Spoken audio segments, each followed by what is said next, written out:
My daughter looked me straight in the eye and said, "Just sit tight here in the waiting room, Dad. I'll be right back with the notary. 2 minutes." She squeezed my hand, smiled the way she always did when she wanted something, and walked through the glass door into the back offices of Hartwell and Associates on Princess Street. That was 40 minutes ago. I sat in a leather chair in a law firm in Kingston, Ontario, staring at the frosted glass partition, watching the shapes of people move behind it. Not my daughter's shape, not my son-in-law's. A receptionist with a dark braid kept glancing at me over the top of her computer screen, with the careful, neutral expression of someone who had been told not to ask questions. Something was wrong, but they didn't know something. That morning, I hadn't taken the pill. Let me tell you what 6 months of fog feels like. It feels like trying to read through a car windshield in January, smeared with ice you can't quite reach. You know there's a road out there. You know your own name. You know the face of your daughter. But the details, the doctor's appointment you apparently went to, the papers you apparently agreed to, the conversation you apparently had at the dinner table last Tuesday, those float just beyond your fingertips. My son-in-law told me I had early onset vascular dementia. My family doctor, a man named Dr. Brennan, whose face I could not clearly remember, had apparently confirmed it. My daughter cried when she told me, said she'd been devastated, that they were going to take care of me, that they'd found a facility near Belleville that specialized in memory care and was covered by OHIP as a long-term care placement. Everything handled, everything settled. Patricia would have known. My wife would have walked into that kitchen the morning my daughter first handed me those white pills and said, "What exactly are those?" But Patricia had been gone for 2 years, a heart attack in the garden behind our house on Maplehurst Avenue, and I had never felt her absence more sharply than I felt it now, sitting in that leather chair on Princess Street, alone. The morning of the notary appointment, my daughter had set my pill beside my orange juice the way she always did. One white tablet, oblong, no markings I could read clearly. I picked it up. I rolled it between my fingers. And for the first time in 6 months, I slipped it into the pocket of my wool trousers instead of swallowing it. I don't know what made me do it. Maybe it was Patricia's voice somewhere in the back of my mind. Maybe it was the fact that my daughter had been talking about this notary appointment for 2 weeks, and every time I asked what exactly I was signing, she changed the subject. By the time we arrived at the law firm, my head had been clear for 4 hours. Clearer than it had been since September. And now, she wasn't coming back. I stood slowly, my knees stiff from the leather chair, and walked to the receptionist's desk. "Excuse me," I said. "My daughter Sandra came in about 40 minutes ago. She was meeting with one of your notaries." The woman typed something, glanced at her screen, and her expression shifted by a fraction. "Mr. McAllister?" she said carefully. "The staff members my daughter met with, are they still in the building?" A pause. "I'm not sure I can. I'm 68 years old," I said, keeping my voice level. "I came here this morning with my daughter and my son-in-law to sign documents I have never been allowed to read clearly. I have not been able to think straight in 6 months because of medication someone has been giving me without my full knowledge or consent. And now my daughter has been in that back office for 40 minutes without sending anyone to get me."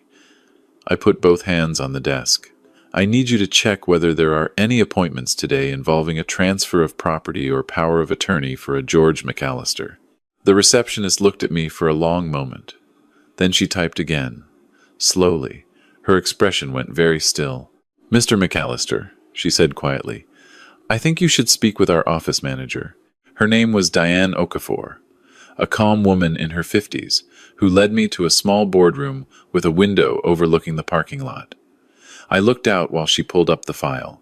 My son-in-law's Audi was still in the lot, so they hadn't left. They were still in the building, somewhere behind that glass partition, doing something they did not want me to see. Diane set a folder on the table. "These documents were filed with our office 3 weeks ago," she said. "A power of attorney over your financial and personal care decisions, transferring authority to your daughter Sandra Varga, and a direction to transfer the title of your property at 14 Maplehurst Avenue, Kingston, to a numbered company. The signing was scheduled for this morning." She paused. "You were listed as the signatory." "I never agreed to this," I said. "I have never seen these documents." Diane folded her hands. "Mr. McAllister, our notary reported some concerns about this file before today's appointment. She flagged that the medical certification of incapacity included with the power of attorney was signed by a doctor, Brennan, but when she attempted to verify the signature against her medical directory, she couldn't locate a Dr. Brennan practicing family medicine in the Kingston area. My throat tightened. The notary put the signing on hold pending verification, Diane continued. I believe that is why your daughter returned to the back offices. She was arguing with our notary about the hold. I stared at the folder.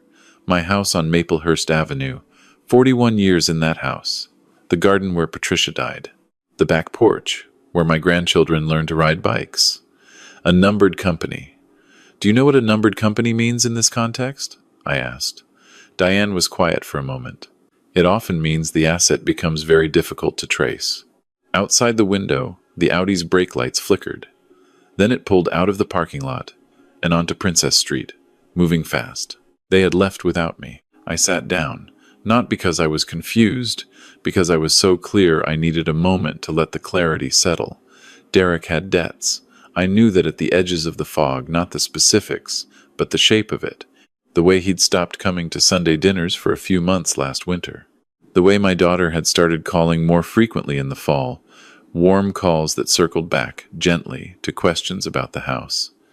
What's the mortgage situation, Dad? Have you updated your will since Mom passed? What are you doing with your RRSP? At the time, through the fog, it had felt like care. Now it felt like reconnaissance. Diane was already on the phone with someone. I heard her say the words elder, financial abuse, and suspected fraud, and then she covered the receiver and looked at me. Is there someone I can call for you? I gave her my sister's number. My sister Carol lived in Bloomfield, in Prince Edward County, an hour's drive east of Kingston. She'd been a registered nurse at Kingston Health Sciences for 32 years before she retired. She arrived at the law firm 65 minutes later, walked through the door with her coat still half-buttoned, and pulled me into a hug that didn't let go for a long time. I knew something was wrong, she said. I told you 6 months ago, George.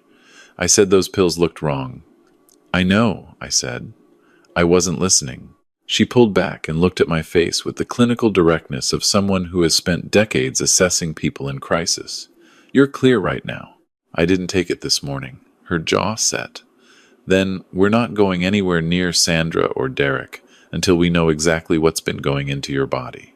While Diane made copies of the fraudulent power of attorney documents, Carol called a pharmacist she'd worked with for 15 years, a man named Frank Castellano, who ran an independent pharmacy on Division Street. I reached into my pocket and placed the white pill on the table between us. Frank met us at his pharmacy within the hour. He examined the pill, asked me to describe the fog in clinical detail, the sleep duration, the gaps in memory, the way mornings cleared faster than afternoons, and he bagged the tablet as a sample. I can give you a preliminary assessment based on the physical properties, he said, but for a full tox screen you'll want a lab.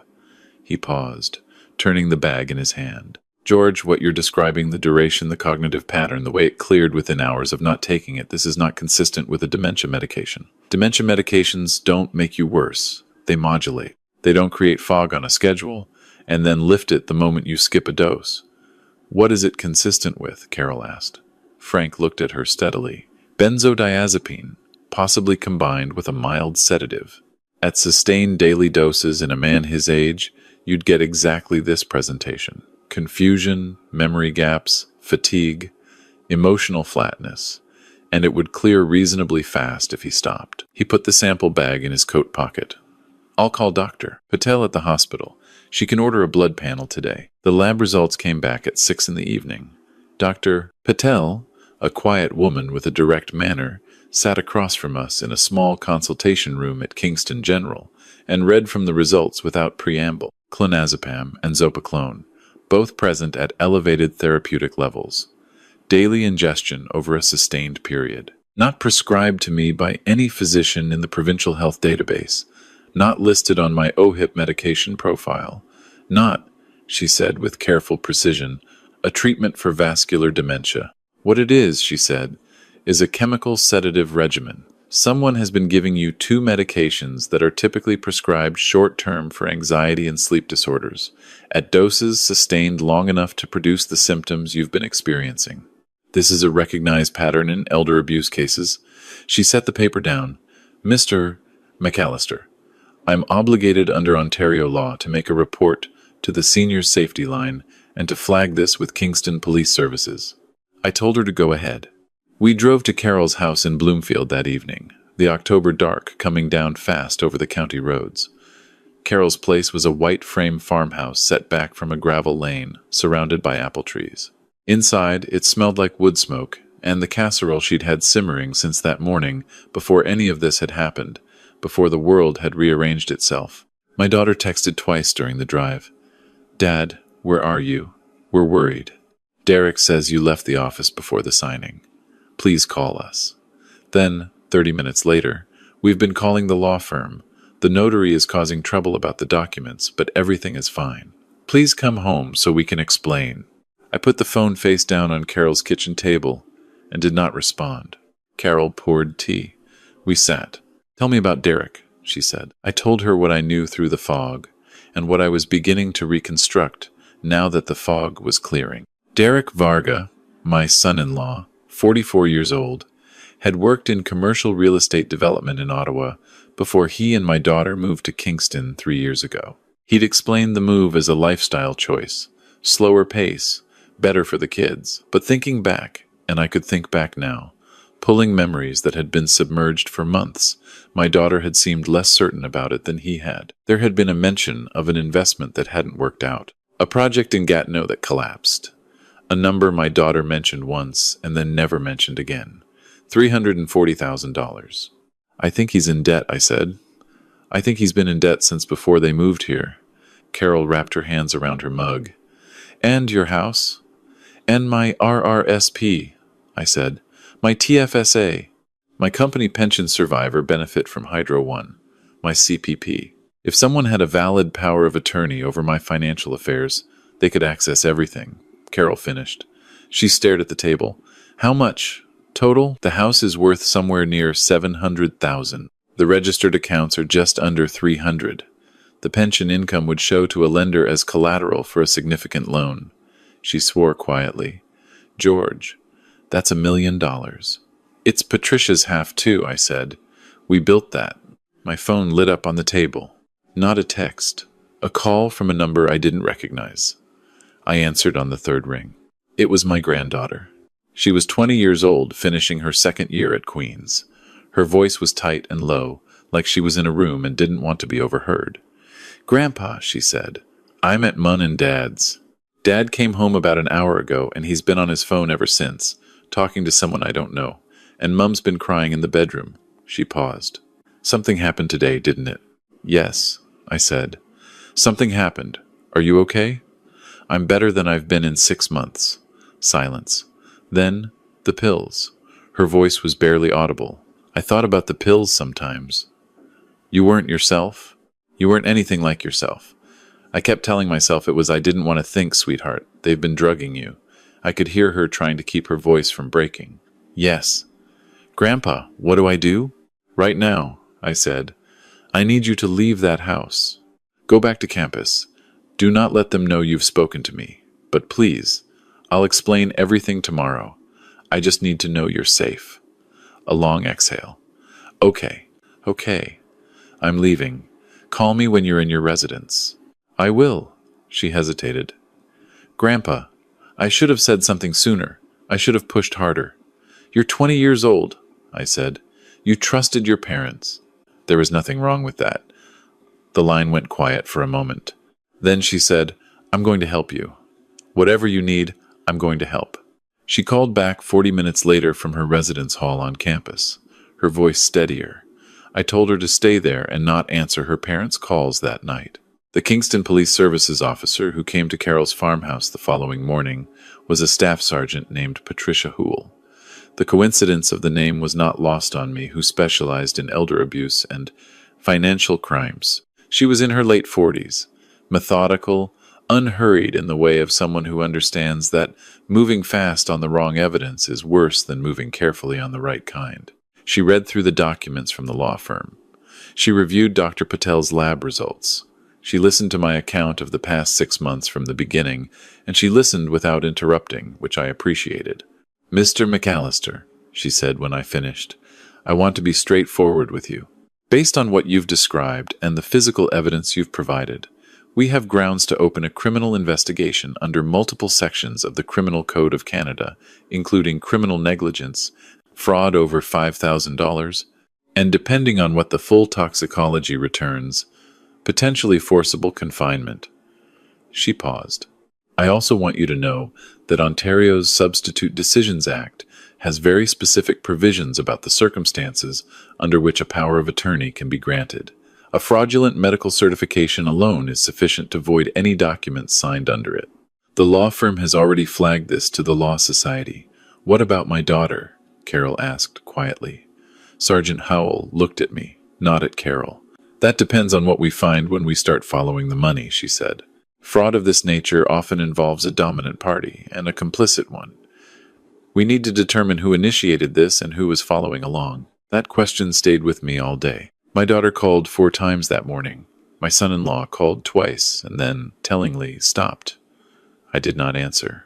In the afternoon, Sergeant Howell called back with the first piece of financial intelligence from her investigation. In August, 4 months ago, Derek had added himself as a joint holder on my primary checking account at TD Bank, the account I received my pension deposit into each month, the one Patricia and I had held jointly for 38 years, and which I had continued in my name alone after she passed. He had done it with a form that carried my signature, a signature I did not recognize as my own. Forensic document examination will take time, Howell said, but at a glance, the signing date coincides with a period when you would have been, by your account, significantly impaired. We're also pulling records for the numbered company listed as the proposed recipient of your property title. It was incorporated 3 months ago. One director. She didn't say the name. She didn't have to. I sat with that for a long time after the call. The October light came through Carol's kitchen window and fell across the table, and I thought about my daughter at 7 years old, learning to skate at the rink on Gore Street, how she fell and kept getting up, how Patricia used to say she got that stubbornness from me. I thought about the Christmas 2 years ago when she cried over her mother's absence so completely that we sat together on the kitchen floor for an hour because neither of us could manage to stand. I thought about whether that woman and this situation were compatible, whether I could hold both truths in the same mind at the same time. I didn't have an answer, but I had a question I needed to ask her directly, and I needed to ask it while my head was clear and while there was a record being kept. Sergeant Houle had suggested exactly this. My granddaughter drove to Bloomfield 2 days after the law firm appointment. She arrived in the late afternoon, her face pale and set with a determination that reminded me painfully of Patricia. She sat across from me at Carol's kitchen table, and I showed her the lab results and the documents and the bank record. She read everything carefully, and then she put her hands flat on the table and didn't speak for almost a minute. I need to go back, she said finally. I need to talk to Mum alone, without him there. That's not safe, Carol said. I know, Dad. Her voice was quiet. I know what Mum is like when he's not in the room. She's different. She listens. She looked at me. Grandpa, she loves you. I don't know what she's been told about all of this, or what she was told you'd agreed to, but I know she loves you. I want to give her the chance to tell the truth. I looked at Sergeant Howell, who had come back that afternoon for a follow-up. She gave a slight nod. We can have someone stationed nearby, she said. And I'd suggest recording the conversation. My granddaughter looked at Howell directly. Can I do that legally in Ontario? One-party consent, Howell said. You're a party to the conversation. You can record. She went the next morning while Derek was out of the house. She came back 3 hours later. She set her phone on Carol's kitchen table and played the recording. My daughter's voice, stripped of everything but exhaustion, said, He told me Dr. Brennan had done a full assessment. He showed me the paperwork. He said the diagnosis was real, and that if we didn't get the legal arrangement in place quickly, Dad would eventually lose capacity, and it would take years through the courts. He said this was protecting him. A pause. I wanted to believe him, my granddaughter's voice. But Mum, Dad is fine. He's been fine this whole time. They drugged him. A very long silence. Then my daughter, I know. 2 words, quiet and wrecked. When did you know? my granddaughter, carefully. Another silence. A few months ago, I found the pill bottles. In Derek's desk. They weren't labeled. I asked him about them, and he said they were his, for his anxiety. But there were too many. Her voice thickened. I told myself I was being paranoid. I told myself Derek wouldn't, that he loved Dad, that he was just being practical, that he was scared about the money, and this was his way of. She stopped. There's no version of this that was okay, my granddaughter said. No. My daughter's voice broke completely. No, there isn't. Will you talk to the police? A pause that lasted so long I thought the recording had cut out. Then, yes, I'll talk to them. She said something else, barely audible. My granddaughter leaned closer to the phone to confirm what she'd heard. My daughter said, "Tell Dad I'm sorry. Please tell him I'm so sorry." The formal interviews were conducted over the following week at the Kingston Police Services building on Patrick Street. My daughter gave a full statement. She described finding the unlabeled medication, her decision not to act on her suspicion, the way Derek had gradually moved her away from independent contact with me over the summer. The documents she had believed were for my protection rather than my removal. She named the fraudulent certifier, not a doctor, Brennan et al., but an online form service Derek had found and paid for, a medical document mill operating out of somewhere he couldn't quite remember, which Sergeant Howell found within 24 hours and shut down with the College of Physicians and Surgeons of Ontario before the week was out. Derek was arrested on a Thursday morning at 6:45. The charges listed by the Crown included fraud over $5,000, criminal breach of trust, administering a noxious substance, and forgery of a legal document. His bail hearing was set for the following week and was denied. The judge cited the calculated nature of the offense and the vulnerability of the intended victim. My granddaughter texted me from outside the courthouse. "Done. It's done, Grandpa." I held the phone for a long time before I typed back. "Thank you, sweetheart. Come to Carol's when you're ready." She was there by noon. We sat on the back porch in the cold October air, wrapped in Carol's old wool blankets, looking out at the apple trees that had gone bare since the week of the poisoning. And we didn't talk for a while. Carol brought out a thermos of coffee and left us to it. "Are you going to see Mum?" my granddaughter asked eventually. I had been thinking about this since before Derek was arrested. My daughter was not charged. The Crown had determined that the evidence of her knowledge and complicity did not rise to the level of criminal involvement. She had failed to act, had been manipulated herself, had been afraid. Those were facts, not excuses, and they were facts I had to decide what to do with. "Yes," I said. "Not yet. But yes. I'm still angry at her," my granddaughter said. "I think I'm allowed to be. You're absolutely allowed to be. But I don't want to lose her." "You won't," I said. "We won't." She leaned her head on my shoulder, the way she used to when she was small. The apple trees were silver gray, and the sky above them was the hard, clear blue you get in Ontario in late October, after the leaves are gone and before the snow comes, and it was the most beautiful thing I had seen in 6 months. 3 weeks later, a Crown attorney named Daniel Marsh called to tell me that a search of Derek's financial records had confirmed the full picture.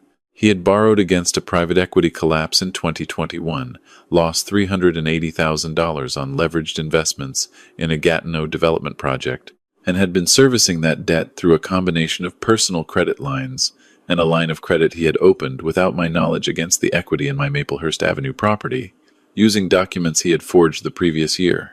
The bank had flagged an anomaly in February, but, under pressure from Derek's lawyer, had failed to follow through on the flag. The Financial Services Regulatory Authority of Ontario was now involved. My accounts were frozen and protected. The title transfer had never been completed. My house was still mine. Daniel Marsh was 35 years old and spoke very precisely, and I liked him for it. "Mr. McAllister," he said, "I want to be clear about what you're looking at. The fraudulent power of attorney, the forged signatures, the unlicensed medication, these constitute a serious, premeditated scheme to strip you of your financial independence and then, through the placement at the long-term care facility, remove you from any position where you could contest it." He paused. "The Crown is pursuing this aggressively. The sentencing guidelines for a case of this scale, with this degree of planning and this level of vulnerability exploitation, typically range from 4 to 8 years. And the facility? I asked. The one near Belleville. A pause. We contacted them. They had no record of a placement for you. It appears the placement was never actually arranged. I stared at the wall of Carol's spare room. There was no plan for after. Derek had never intended to put me anywhere. He had intended to have me declared incompetent, drain my assets through the power of attorney, and I did not let myself finish the thought, but Daniel Marsh's silence on the other end of the line confirmed that he had finished it for me. There is a moment when someone does something like this to you, where you have to decide what to do with the knowledge. Not the legal knowledge, the personal kind. You have to decide whether to let it take up all the available space, whether to let it become the weather of the rest of your life, or whether to put it somewhere that still gives you room to breathe. I drove back to Kingston on a November morning, 6 weeks after the day at the law firm.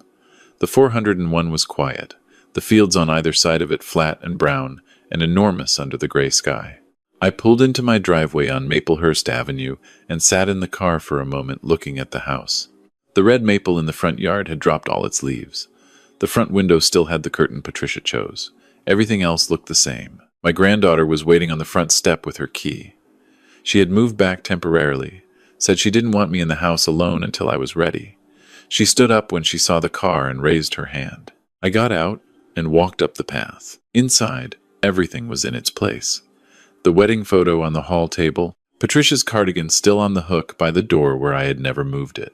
The kitchen, the way it had always been, the window over the sink looking out at the garden where nothing was growing now but where, in the spring, the crocuses would come back the way they always did, without being asked. My granddaughter made tea. We sat at the kitchen table. "I've been thinking about law school," she said. I looked at her. "Elder law," she said. "I've been reading about it. There's a clinical program at Queen's, and Rebecca at the legal aid clinic said she'd take me on as a volunteer through the winter." She wrapped both hands around her mug. "What happened to you happens to people every day. People who don't have a sister who's a nurse, or a granddaughter who picks up the phone, or a notary who pauses long enough to notice something's wrong. People who have no one." She looked at me. I want to be the person they have. I thought about Patricia, about what she would say to this. I already knew. "Your grandmother," I said, "would want me to tell you she'd be proud. But she'd also want me to tell you that she wouldn't be surprised.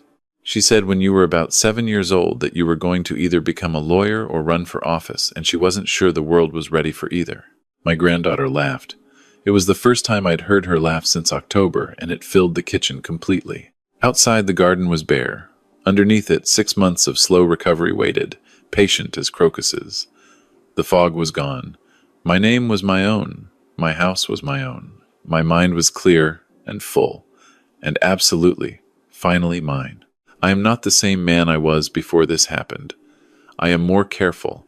I am less trusting in the way that costs nothing and gains nothing. But I am also more certain than I have ever been that the people who love you show it in the small, quiet, ordinary ways that no one has to plan for. My granddaughter driving to Bloomfield without being asked. My sister making casserole on a morning when she had no idea it would matter. A notary pausing with a stamp in her hand because something felt wrong, and she had the courage not to override that feeling. That is where you find it. That is where it always was. If someone you love is changing in ways that don't make sense, the confusion, the fatigue, the withdrawal, please ask the questions that feel intrusive. They are not intrusive. They are necessary. If you suspect financial abuse, contact the Senior Safety Line at 1-866-299-1011. If you are in this province and you need a legal advocate, find one. They exist. And if you are a senior sitting somewhere right now, wondering if you are allowed to question what is happening to your own life, your own money, your own mind, you always have been. Drop a comment and tell me where in Canada you're watching from. And if this story moved you, please share it. You never know whose life you might change. Take care of yourselves and of each other. That's what we're here for.